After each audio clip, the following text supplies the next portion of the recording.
Hello everyone. तो चलिए आज का क्लास स्टार्ट करते हैं। और आज का क्लास आपका वन वर्ड सब्स्टिट्यूशन का पार्ट नंबर पहला है। आज ये भी लिया हूँ किरण पब्लिकेशन से और ये प्रीवियस ईयर के सारे क्वेश्चंस हैं। आप इसमें क्या देखने वाले हो और क्या सीखने वाले हो उसके बारे में मैं ज़रा बता दूँ। जैसे जो भी चैप्टर मैं वोकैब के अंदर पढ़ाया हूँ उसमें आप गौर किए होंगे कि मैंने कन्फ्यूजिंग वर्ड्स पे बहुत ज़्यादा फोकस किया हुआ है। किसी भी वर्ड से रिलेटेड कोई भी कन्फ्यूजिंग वर्ड्स आपको अगर मतलब मेरे नज़र में अगर आया है वो मैं बता दिया करता हूँ। उसका ही एप्लीकेशन आप देखोगे इसमें प्रीवियस ईयर के पेपर में। तो प्रीवियस ईयर में किस तरीके से ऑप्शन को सेट किए जाते हैं और किस तरीके से पूछे गए हैं अभी तक आपको वही नज़र आने वाला है। और आप काफ़ी सरप्राइज़ होगे कि मैं पिछले सारे वीडियोस में जितने सारे मैं तरीके को बताया हूँ सिमिलर साउंड करता हुआ, अब फिर एक दो लेटर का जो फ़र्क पड़ जाता है वर्ड्स के बीच उसमें क्या डिफरेंस हो जाता है मीनिंग में, उसी तरीके से आपके ऑप्शन में भी पूछे जा चुके हैं। आप ध्यान से देखना। और जो लोग नए हैं नहीं जानते कि टेलीग्राम पर एक ग्रुप है, तो टेलीग्राम पे जाना और सर्च करना त्रिगीतम। आपको दो ग्रुप मिलेगा, एक त्रिगीतम इंग्लिश यूट्यूब चैनल और त्रिगीतम 4am क्लब। दोनों को आप लोग ज्वाइन हो सकते हो।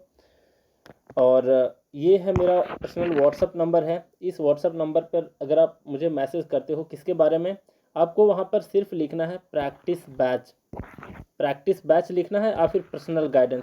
बस दो ही वर्ड लिखने हैं, ज़्यादा कुछ नहीं लिखना है, हाय हेलो कुछ नहीं। फिर मैं क्या करूँगा, आपको प्रोसीजर बताऊँगा कि इसको ज्वाइन करने के क्या प्रोसीजर हैं। और इसमें होता क्या है कि इसमें मैं टास्क देता हूं आपको और इसी टास्क के बेस पर ऑनलाइन टेस्ट भी लिए जाते हैं। और इसके लिए थोड़ा बहुत आपको पे करना होगा क्योंकि इसमें मुझे भी खर्चे आते हैं और इसमें काफ़ी मेहनत भी है। और आप इससे क्विक फ़ायदा उठा सकते हो। और देखना, आप ट्रैक से कभी इधर उधर नहीं जाओगे, एकदम सीधी डायरेक्शन में आप तैयारी कर पाओगे वोकैब के लिए और ग्रामर के लिए भी। ठीक है, अब ज़रा देखिए आज का जो फर्स्ट वन वर्ड सब्स्टिट्यूशन है वो क्या पूछ रहा है, आपसे देख लो ज़रा। ये है आपका a person with a long experience of any occupation. ये क्या कहलाता है, मतलब ऐसा व्यक्ति जो काफ़ी ज़्यादा अनुभवी है किस चीज़ के बारे में, किसी ऑक्यूपेशन के बारे में। अब फिर इसको कह सकते हो ऑक्यूपेशन का मतलब पेशे है ना, कोई नौकरी या पेशा से बहुत ज़्यादा अनुभवी है, अपने लाइफ से भी अगर कोई व्यक्ति बहुत ज़्यादा एक्सपीरियंस्ड है तो वैसे लोगों को क्या कहा जाता है, वैसे लोगों को कहा जाता है वेटरन। और यही आपका फर्स्ट नंबर क्या है, आंसर है। अब ज़रा देख लो, जीनियस है सेकेंड ऑप्शन, थर्ड ऑप्शन है सीजन्ड। अब देखना, वेटरन और सीजन्ड का दोनों का मतलब होता है अनुभवी, लेकिन दोनों में फ़र्क है। क्या फ़र्क है? इस सीजन्ड का मतलब होता है कि कोई ऐसा व्यक्ति जो अनुभवी तो है लेकिन किसी विशेष एक्टिविटी के बारे में, किसी विशेष क्रियाकलाप के बारे में, जैसे कोई कह सकते हो आप कोई खेल के प्रति है ना बहुत ज़्यादा वो क्या है, एक्सपीरियंस है। खेल कहने का सेंस है कि घर में बैठ के लूडो खेलता है और बहुत ज़्यादा एक्सपीरियंस्ड है, वो थोड़े बहुत दांव पेच जानता है, तो वैसे लोगों को कह सकते हैं सीजन। लेकिन ये किसी ऑक्यूपेशन से रिलेटेड जब कोई बहुत ज़्यादा एक्सपीरियंस व्यक्ति होता है तब उसको वेटरन कहा जाता है। अब हम लोग एक एक करके एक एक ऑप्शन को देखेंगे। ऑप्शन आप लोग देख लो यहाँ पर चारों ऑप्शन को, और चारों ऑप्शन को हम लोग एक एक करके देखेंगे। ये तो था आपका क्वेश्चन में ही कि वेटरन का मतलब है a person with a long experience of any occupation.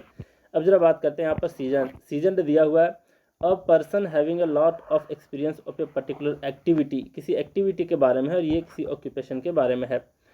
अब जरा देख लो, जीनियस है, जीनियस का मतलब होता है क्या, प्रतिभाशाली व्यक्ति है ना, क्या होता है, प्रतिभाशाली व्यक्ति। और इसको अगर वन वर्ड में पूछेगा तो ऐसे पूछेगा अ पर्सन हु इज़ अनयूजुअली, तो सामान्य तौर पर नहीं है, वो असामान्य तरीके से है कि बहुत ज़्यादा इंटेलिजेंट है। और who have a very high level of skill, तो ऐसे लोगों को जीनियस कहा जाता है।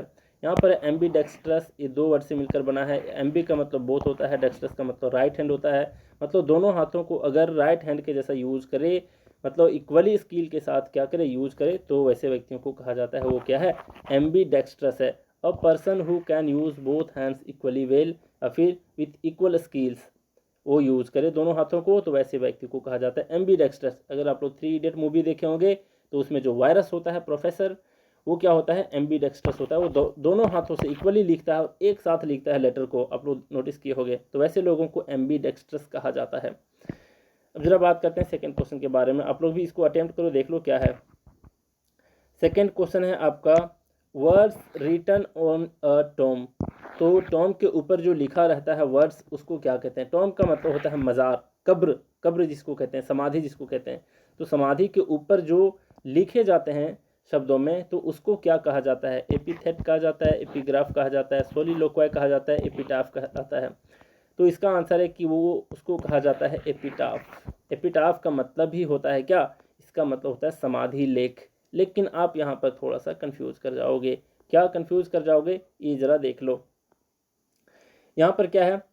एक वर्ड है यहाँ पर एपीग्राफ, सेकंड नंबर में है एपीग्राफ। इसका आंसर है फोर्थ नंबर, ठीक, एपिटाफ। लेकिन एपीग्राफ का क्या मतलब होता है? इसका मतलब भी होता है कहीं पर उकेर करके लिखा गया, है ना, उत्कीर्ण करके लिखा गया, खास करके उकेरना, उकेर करके लिखा गया, मतलब पत्थरों पर जो चीज़ को उकेर करके पुराने ज़माने में लिखे जाते थे कुछ यादगार बनाने के लिए, तो उसको कहा जाता था शिलालेख। शिला का मतलब पत्थर और लेख का मतलब उसके ऊपर उकेर करके लिखा जाना। तो ये कहीं भी हो सकता है, एपिग्राफ कहीं भी उकेर करके लिखा जा सकता है, तो उसको कहेंगे एपिग्राफ। लेकिन एपिटैफ का मतलब होता है जो समाधि के ऊपर विशेष रूप से लिखा जाता है, किसी के स्मृति में, किसी के यादों में, तो कहा जाता है उसको एपिटाफ। तो दोनों के बीच फ़र्क है। अब यहाँ पर देख लो, नेक्स्ट आपका एपिग्राफ तो हो गया। एनग्रेव्ड का मतलब होता है वहाँ पर उकेर करके लिखना। एपिथेट का मतलब क्या होता है? देख लो, सब में एपी एपी आया है ना, और इस तरीके के वर्ड को मैं काफ़ी बार बता चुका हूँ, है ना। कहाँ पे? सिनोनिम एंटोनिम वाले सीरीज में, और फिर वन वर्ड सब्स्टिट्यूशन में ही बताया होगा अगर आप लोग गौर किए होगे। तो यहाँ पर एपिथेट का मतलब होता है डिफेमेटरी और फिर ऑफेंसिव अब्यूसिव वर्ड्स और फिर फ्रेजेस। इसका मतलब होता क्या है? तो इसका मतलब होता है कि एपिथेट का मतलब कि किसी को डिफेम करने के लिए, बदनाम करने के लिए, किसी को ठेस पहुंचाने के लिए कोई अगर बहुत भद्दे सी बातें को लिखे, तो उसको कहा जाता है एपिथेट, ठीक है। तो अच्छा, इसका मतलब उपाधि भी होता है, ध्यान देना। उपाधि किस सेंस में? जैसे कोई व्यक्ति को आपको क्या करना हो, ठेस पहुंचाना हो, उसके अपमान करना हो अगर उसको, तो क्या करते हैं लोग? अपने तरफ से कोई उपाधि दे देते हैं ना, कोई नाम उसके लिए रख देते हैं कि इस व्यक्ति को ऐसा नाम से बुलाया जाए, है ना। जैसे मान लिया जाए, एक सिंपल सा एग्जांपल लेता हूँ, डिफेम के तौर पे नहीं, मजाक के तौर पे जो लोग कहते हैं। मान लिया जाए कोई व्यक्ति का बाल उड़ा हुआ है आपके सर्कल में, कोई दोस्त का, तो लोग उसे टकला टकला के बुलाने लगते हैं। तो जो जो टकला है ना, तो एक तरह से अपमानित वर्ड है, तो अपने दोस्त के लिए आप यूज़ कर रहे हो, तो उसको कहेंगे कि इस तरह के उसने उसको उपाधि दे रखा है ना, डिफेम करने के लिए, ऑफेंड करने के लिए, तो एपिथेट कहते हैं उसको। अब यहाँ पर एक वर्ड सोलिलोक्वा, यहाँ पर है सोली मतलब सोलो से बना है, लोक्वा का मतलब होता है बात करना। सोलो, सोलो का मतलब सिंगल, खुद से, सेल्फ से, है ना। तो खुद से जो लोग बातें करते हैं, मोनोलॉग, यहाँ पर है खुद से बातें करना, है ना। तो वैसे लोग जो क्या करते हैं, बातें करते हैं और अपने आप से स्पीच देते हैं, अचानक बोल पड़ते हैं, है ना, बड़बड़ाते हुए। किसी व्यक्ति को देखा होगा आपने कभी, मैंने भी देखा है, रास्ते में जा रहे हैं अकेले, खुद से बातें कर रहे हैं, तो ऐसे लोगों को क्या कहेंगे? सोलिलोक्वाय व्यक्ति कहेंगे, है ना। खुद से बातें करना, सोलिलोक्वाय का मतलब खुद से बातें करना, ठीक है, समझ गए। अब यहाँ पर देख लो थर्ड नंबर। थर्ड नंबर क्या है? स्टिल, यहाँ पर है स्टिल्डली डन। मतलब क्या है? यहाँ पर वर्ड है स्टिल, स्टिल का मतलब चोरी छुपे, है ना। तो स्टिल्डली डन का मतलब क्या होता है? इसका मतलब हुआ कि चोरी छुपे किया हुआ कार्य, है ना। क्या है ये? चोरी छुपे किया हुआ कार्य। तो ज़रा देख लो, एक एक करके हम लोग देखते हैं कि कौन सा इसका ऑप्शन सही आंसर हो सकता है। यहाँ पर है डीवीएस। डीवीएस का मतलब होता है क्या है? तो इसका मतलब होता है थोड़ा सा छल पूर्वक, इसको कह सकते हो, कटुपूर्ण, है ना, कटुपूर्ण कह सकते हो। अब जरा हम लोग एक एक करके, यहाँ पर अगर मैंने आंसर दे ही रखा है तो इसको ही देख लो। यहाँ पर है आंसर, पहले देख लो, इसका होता है सरप्टिशियस। सरप्टिशियस का क्या मतलब होता है? तो इसका ही मतलब होता है स्टिल्डली डन और फिर सीक्रेटली डन। मतलब क्या हुआ इसका? तो इसका मतलब है चोरी छुपे किया हुआ कोई भी चीज़ को कहेंगे सरप्टिशियस। जैसे क्या करते हैं, मान लिया जाए आपको क्लास से बाहर जाना है, अपने आप गौर कर रहे हो कि सर क्या कर रहे हैं, ब्लैक बोर्ड की तरफ लिख रहे हैं कुछ, तो क्या हुआ, चोरी से आप धीरे से वहाँ से निकल लेते हो, तो क्या कहते हैं उसको? सरप्टिशियस काम कहेंगे उस काम को, है ना। और फिर किसी का एक्स्ट्रा अफेयर होता है, किसी कोई शादीशुदा व्यक्ति है, कोई दूसरे से अफेयर कर रहा है, तो कहेंगे क्या कि सरप्टिशियस कार्य कर रहा है वो, है ना, गलत कार्य कर रहा है एक तरह से। तो यहाँ पर इसका मीनिंग आप समझ गए। यहाँ पर है डिवियस। डिवियस का मतलब था बिहेविंग इन ए डिसऑनेस्ट वे, मतलब बेईमान भी कह सकते हो इसको, बेईमान भी एक शब्द में इसको कह सकते हैं। फिर कह सकते हो इसको छल पूर्वक किया हुआ, फिर कटुपूर्ण चीज़ों को कह सकते हैं हम लोग, कपटपूर्ण, कटुपूर्ण नहीं, कपटपूर्ण, है ना, तो इसको कहेंगे डेवियस। यहाँ पर नेफेरियस, नेफेरियस का मतलब क्रिमिनल होता है, अपराधी होता है, ठीक है, बेईमान भी कह सकते हो, दुष्ट भी कह सकते हो नेफेरियस को।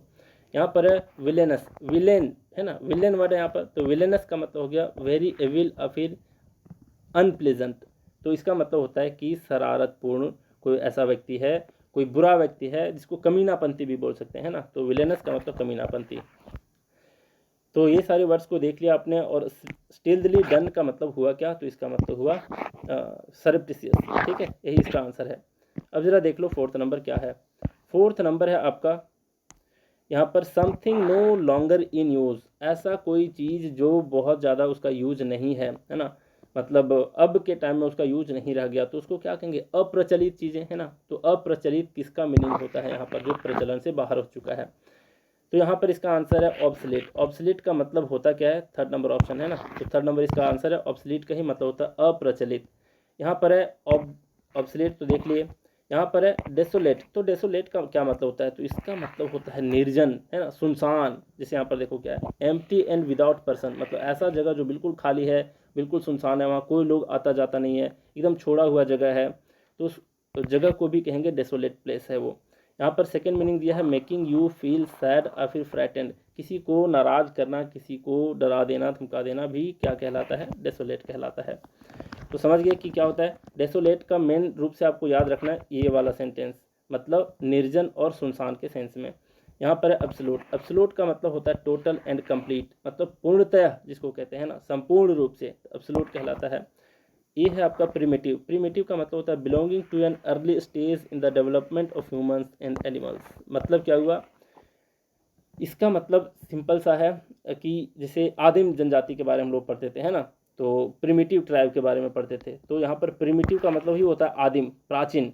तो अगर इस पूरे लाइन का मीनिंग अगर देखा जाए तो इसका मतलब निकलेगा क्या, कि कोई भी ह्यूमन और फिर एनिमल्स का जो स्टार्टिंग का स्टेज होता था डेवलप करने का, तो उस काल को हम लोग क्या कहते हैं, प्रिमिटिव कहते हैं। और फिर उससे संबंधित व्यक्तियों को प्रिमिटिव भी कह सकते हैं, ठीक है, व्यक्तियों को या फिर कोई भी चीज़ों को उस टाइम से संबंधित को प्रिमिटिव कहेंगे, प्राचीन कहेंगे, ठीक है, आदिम कहेंगे। अब जरा देख लेते हैं नेक्स्ट। यहाँ पर है one not concerned with right और रॉन्ग, इसको क्या कहेंगे, मतलब कोई ऐसा व्यक्ति जो बिल्कुल ही कोई फिक्र नहीं है उसको कि क्या सही है क्या गलत है, तो ऐसे लोगों को क्या कहेंगे, तो ऐसे लोगों को कहेंगे हम अमोरल। सेकंड नंबर ऑप्शन है। अब देखना, इस तरीके की चीज़ को मैं कई बार बताया हूँ। तो अमोरल का क्या मतलब होता है, इमोरल का क्या मतलब होता है, तो जरा देख लो। अमोरल का मतलब होता है नीतिहीन, इसके पास कोई नैतिकता नहीं है कि क्या राइट है क्या रॉन्ग है, ना उसको अच्छा पता चलता है ना बुरा पता चलता है, ना सही पता चलता है ना गलत का पता होता है, या फिर वो उसके बारे में चिंता ही नहीं करता, वो टेंशन ही नहीं लेता, तो वैसे लोगों को कहेंगे अमोरल। लेकिन इमोरल का मतलब थोड़ा सा हो जाता है एक डायरेक्शन में, है ना। एक डायरेक्शन कहने का मतलब देखो, अमोरल का मतलब दोनों डायरेक्शन में ये अनभिज्ञ है इस चीज़ से, क्या गलत है क्या सही है कोई फिक्र नहीं है। लेकिन इमोरल ऐसे व्यक्तियों को कहते हैं जो बिल्कुल ही क्या हो, बिल्कुल ही चरित्रहीन हो, तो चरित्रहीन लोगों को कहा जाता है इमोरल, है ना, जिसके पास चरित्रता नाम की चीज़ ही नहीं है, चरित्र नाम की चीज़ ही नहीं है, तो उसको कहेंगे इमोरल पर्सन। तो इन दोनों में फ़र्क आपने समझ लिया। मोरल का मतलब हो गया क्या, इसका मतलब आप कह सकते हो नैतिक, है ना, नैतिक सदाचार कह सकते हो इसको। इमोर्टल, इमोर्टल का मतलब होता क्या है, इसका मतलब अमर होता है, अविनाशी होता है, जैसे आत्मा इमोर्टल है ना। तो यहाँ पर आप समझ गए कि किसका क्या मीनिंग होता था, किसके बीच क्या डिफरेंस है। इसका आंसर था आपका अमोरल। यहाँ पर है amoral, not following any moral rules and not caring about right और रॉन्ग, ठीक है, तो ये कहलाता है आपका अमोरल। लेकिन इमोरल है not considered to be good और ऑनेस्ट बाय मोस्ट पीपल, ज़्यादातर लोगों के द्वारा वो अच्छा नहीं माना जाता, चरित्र से हीन व्यक्ति माना जाता है, तो उसको कहते हैं इमोरल। मोरल का मतलब concern with principles of right and wrong behaviour, है ना, मतलब यहाँ पर है कि ऐसा व्यक्ति जो राइट और रॉन्ग बिहेवियर क्या होता है उसके बारे में उसको पता होता है, वो केयर करता है, तो वैसे लोगों को मोरल कहते हैं, चरित्रवान कहते हैं, है ना। अब यहाँ पर है इमोर्टल, मतलब दैट लिव्स और लास्ट फॉर एवर, मतलब हमेशा के लिए जो जिंदा रहे उसको कहते हैं इमोर्टल, अविनाशी, अमर। अब जरा देख लो आगे, ये है अ पर्सन हु अपोजेस वॉर और यूज़ ऑफ मिलिट्री फोर्सेस। यहाँ पर है कि मिलिट्री फोर्स के यूज़ को और फिर किसी युद्ध के खिलाफ हो, तो ऐसे व्यक्तियों को क्या कहा जाता है, तो ऐसे व्यक्तियों को कहा जाता है पैसिफिस्ट। पैसिफिस्ट का मतलब देखो, यहाँ पर पैसी एक वर्ड है जिसका मतलब शांत होता है, तो शांतिवाद कह सकते हो इसको। तो आप कह सकते हो शांतिवादी, युद्ध विरोधी, है ना, जो युद्ध को का विरोध करे, तो ऐसे लोगों को कहते हैं क्या, पैसिफिस्ट कहते हैं। और यही इसका क्या है, आंसर है। अब एक एक करके हम लोग दूसरे को देखते हैं कि क्या है इसका आंसर, इसके ऑप्शंस की मीनिंग। यहाँ पर है पैसिफिस्ट। पैसिफिस्ट का मतलब समझ गए, जो इसका आंसर है second number, a person who opposes war और यूज ऑफ मिलिट्री फोर्स। लेकिन यहाँ पर है फैसिस्ट। देखो थोड़ा सा सिमिलर साउंड करता हुआ है और ऑप्शन को उठा लिया है। तो जो भी मैं पीछे बताया हूँ हर एक सीरीज़ में, वो काफ़ी सोच समझ करके आपको बताया गया है कि आपको किन चीज़ों पर फोकस करना है। भले आप लोग कमेंट में ध्यान नहीं देते हो, मतलब कमेंट आप लोग नहीं पढ़ते हो, आप फिर नहीं कमेंट करते, नहीं लिखते, जो मैं बीच बीच में क्वेश्चन पूछता हूँ, तो ये आपकी गलती है। अगर आप लिख लेते तो शायद अभी और भी अच्छा आपके लिए होता, आप सुने हुए ये सारे वर्ड्स होते। तो यहाँ पर फैसिस्ट है। फैसिस्ट का मतलब होता है अ person who supports an attitude which is in favour of strong central government and which does not allow any opposition. मतलब ऐसा व्यक्ति जो बिल्कुल ही तानाशाह हो, है ना, जो सेंट्रल गवर्नमेंट हो, जहाँ जो सेंट्रल गवर्नमेंट को चलाए और सिंगल व्यक्ति के द्वारा चलाया जाए, और किसी ओपोजिशन को देखना पसंद नहीं करना चाहता। जबकि हकीकत ये है कि बिना ओपोजिशन का आपका जो देश है वो नहीं चल सकता सुचारू रूप से। तो अगर आपको अच्छे से देश को चलाना है तो ओपोजिशन का कायम रहना बहुत ज़रूरी है। और कोई ऐसा व्यक्ति जो सेंट्रल गवर्नमेंट को चलाना चाहे और इस तरीके से चलाना चाहे कि बिल्कुल उसके ओपोजिशन में कोई बोले ही नहीं, तो ऐसे लोगों को तानाशाह कहा जाता है। ऐसे व्यक्तियों को फैसिस्ट कहा जा सकता है। हिस्ट्री पलट करके देखोगे बहुत लोग मिलेंगे, प्रेजेंट में भी कोई लोग आपको नज़र आ जाएंगे अगर अच्छे मन से देखें तो। यहाँ पर क्या है देख लो, ये है नार्सिसिस्ट। देखो ये बात को मैंने क्यों कहा लास्ट में, मोदी जी जब आए थे ना, तो उनका एक भाषण था बहुत ही प्रचलित कि कांग्रेस मुक्त भारत। लेकिन कांग्रेस मुक्त भारत आप कैसे कर सकते हो, मतलब आप ओपोजिशन में किसी को देखना नहीं चाहते। और अगर नेशनल पार्टी अगर देखा जाए तो वही दो हैं, है ना, कांग्रेस और बीजेपी मुख्य रूप से। तो कांग्रेस को नहीं हटाया जा सकता और हटाना भी नहीं चाहिए। बिना ओपोजिशन का देश नहीं चल सकता। यहाँ पर देखो नार्सिसिस्ट। नार्सिसिस्ट का मतलब होता है अ person who has the habit of admiring himself too much. इसका मतलब क्या हुआ कि ऐसा व्यक्ति जो अपने बारे में काफ़ी ज़्यादा एडमायर करे, खुद की बहुत ज़्यादा बड़ाई करे, खास करके अपने सुंदरता से रिलेटेड, है ना। ऐसा व्यक्ति जो काफ़ी ज़्यादा सुंदर है और अपने सुंदरता के बारे में हमेशा क्या करे, बातें करे, तो वैसे लोगों को नार्सिसिस्ट कहा जाता है।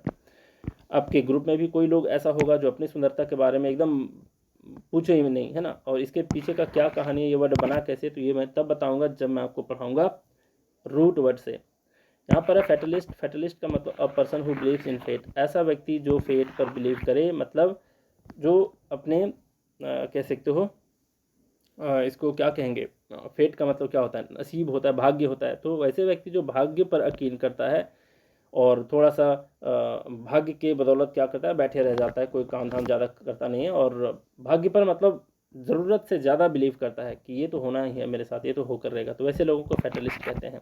ठीक है।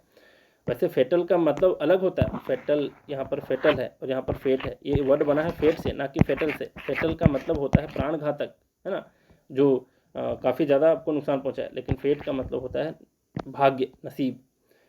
अब यहाँ पर देख लो, नेक्स्ट है यहाँ पर severely abusive writing in journals. मतलब जर्नल में लोग काफ़ी क्या करते हैं, बहुत ज़्यादा अब्यूजिव वर्ड का इस्तेमाल करते हैं, खास करके किसी को ठेस पहुँचाने के उद्देश्य से। आप फिर कह सकते हो इसको क्या कहोगे, मतलब काफ़ी अपमानजनक बातें किसी को लिखे, है ना। अब्यूजिव का मतलब काफ़ी अपमानजनक बातें लिखे। अश्लील भी बोल सकते हो, मतलब हद पार करके कुछ भी लिख दे किसी के बारे में, है ना। कोई अच्छा सा नेता है उसके बारे में, उसके फैमिली के बारे में उल्टी सीधी बातें लिखे, बहुत ज़्यादा गालियों का इस्तेमाल करे, तो वैसे लिखावट को क्या कहते हैं, है ना। तो वैसे आर्टिकल्स को क्या कहेंगे, तो वैसे चीज़ों को कहा जाता है। यहाँ पर अगर आप देखोगे ऑप्शन में है आंसर में स्क्रूरिलस। क्या है ये, स्क्रूरिलस है ना, स्क्रूपलस नहीं है, स्क्रूपलस नहीं है, ठीक है, ध्यान देना। तो यहाँ पर क्या देखने को आपको मिला, यहाँ पर आपको देखने को मिला कि स्क्रूरिलस का मतलब होता है ऐसे आर्टिकल्स, ऐसे जर्नल्स जिसमें अश्लील बातों का इस्तेमाल किया जाए किसी को अपमान पहुँचाने के उद्देश्य से। नेक्स्ट है आपका क्या, ये तो देख लिया आपने। यहाँ पर इमेजनरी। इमेजनरी का मतलब existing only in your mind. मतलब क्या, सिर्फ माइंड में एग्जिस्ट करे, है ना, मतलब बाहरी दुनिया में इसका कोई अस्तित्व ना रहे, तो ऐसी चीज़ों को क्या कहते हैं, इमेजनरी कहते हैं, काल्पनिक कहते हैं। यहाँ पर नेक्स्ट क्या है आपका स्पेक्यूलेटिव। देख लो स्पेक्यूलेटिव का क्या मतलब होता है। इसका मतलब होता है बेस्ड ऑन गेसिंग और फिर on opinions. That have been formed without knowing all the facts, मतलब बिना फैक्ट्स के बारे में, बिना सच्चाई के बारे में जाने वो किसी गेस के ऊपर आधारित हो, किसी के विचारों के ऊपर, ओपिनियन के ऊपर आधारित हो, तो वैसी चीज़ों को स्पेकुलेटिव कहते हैं।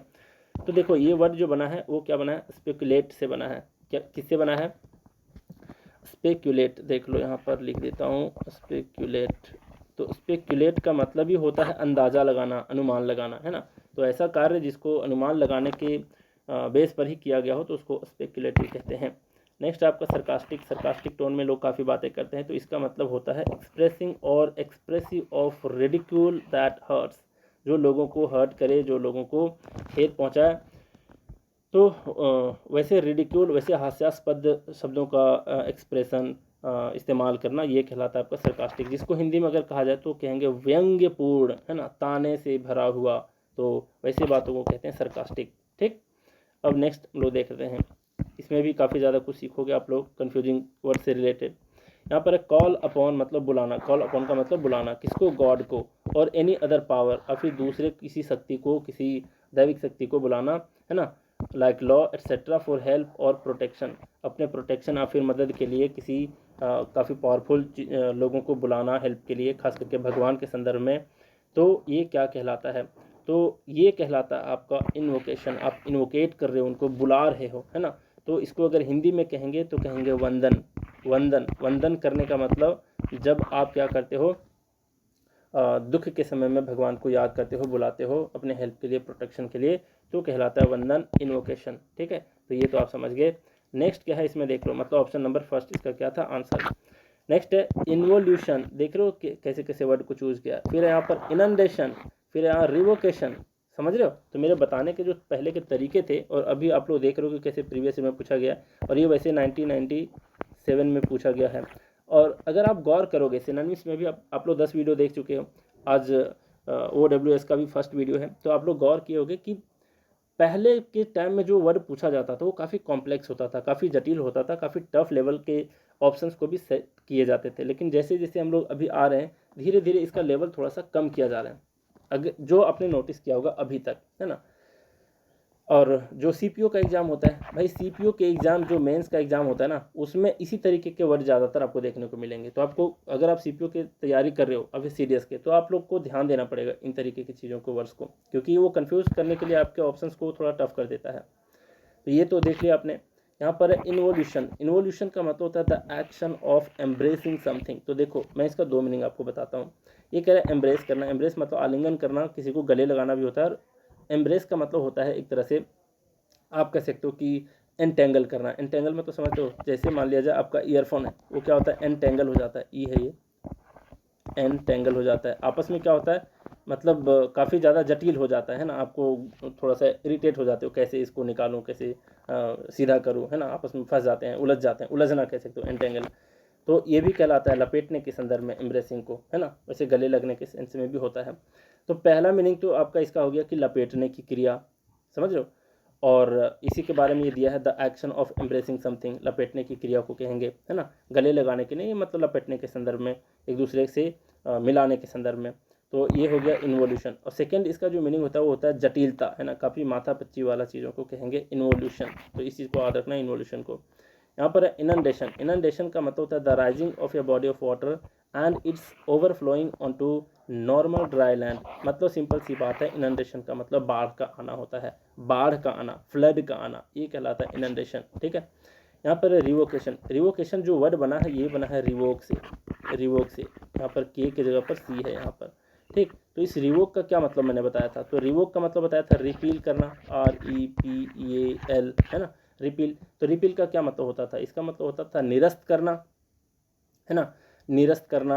आप फिर कह सकते हो रद्द करना कोई चीज़ों को, तो वो कहलाता था आपका रिवोक करना। इसी से बना है रिवोकेशन, मतलब नाउन बन गया है। तो the act of cancelling a law, मतलब किसी लॉ को कैंसिल करने के सेंस में, ठीक है, रिवोक करने के सेंस में, निरस्त करने के सेंस में, रद्द करने के सेंस में रिवोकेशन कहलाता है।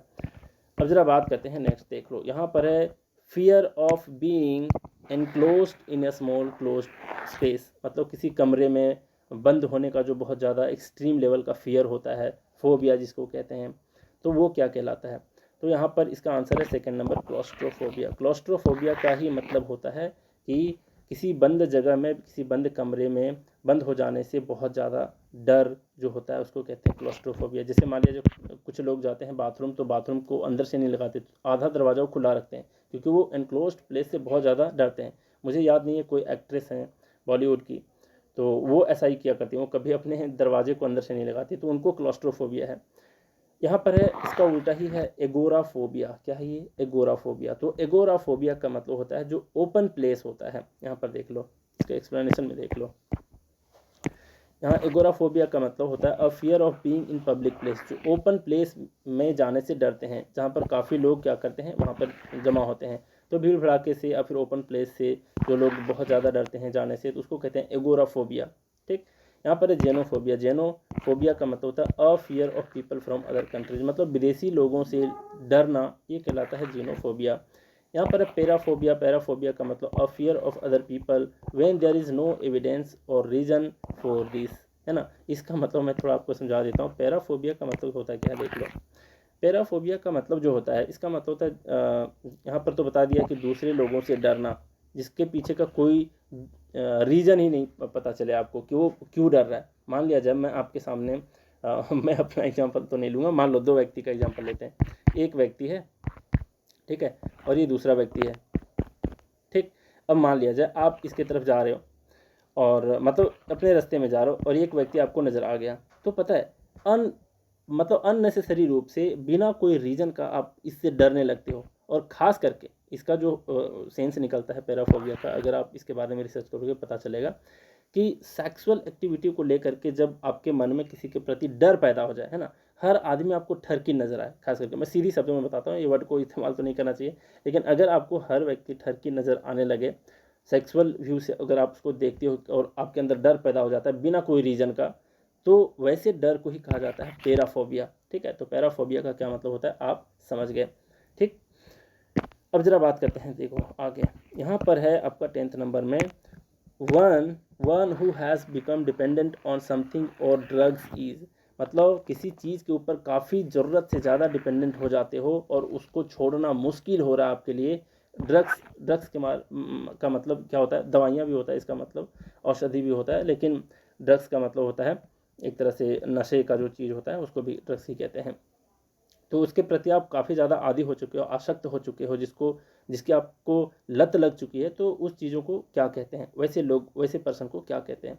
तो यहाँ पर आंसर है एडिक्ट, ADDICT, एडिक्ट। तो एडिक्ट का मतलब ही होता है क्या, आसक्त कह सकते हो, जिसको किसी चीज़ का लत लग जाए तो वैसे व्यक्तियों को एडिक्ट कहते हैं। लेकिन यहाँ पर एडिक्ट है, तो इस एडिक्ट का क्या मतलब है भाई, तो इस एडिक्ट का मतलब होता है, अगर देखोगे एक्सप्लेनेशन में तो पता चलेगा, एन ऑफिशियल ऑर्डर और statement given by somebody in authority, मतलब ऐसा व्यक्ति जो अथॉरिटी में बैठा हुआ है उसके द्वारा अगर मान लिया जाए कोई स्टेटमेंट ऑफिशियल ऑर्डर दिया जाए, जिसको एक तरह से कह सकते हो अध्यादेश, है ना, जैसे जज लोग और फिर अध्यादेश जारी करते हैं, है ना, बहुत बड़ा आदेश दे देते हैं कि इस चीज़ को पालन करना है, लॉकडाउन में ये करना है वो नहीं करना है, तो ऐसे चीज़ों को कहते हैं एडिक्ट। ऑफिशियल ऑर्डर, एक वर्ड में अगर ध्यान इसको दो तो एडिक्ट का मतलब ऑफिशियल ऑर्डर। ठीक है, यहाँ पर है नेक्स्ट आपका एडमेंट है, ये देख लो। एडमेंट का मतलब determined not to change your mind, मतलब कह सकते हो दृढ़, है ना, दृढ़ संकल्पी, जिद्दी टाइप के लोगों को एडमेंट कहते हैं, जिद्दी, है ना।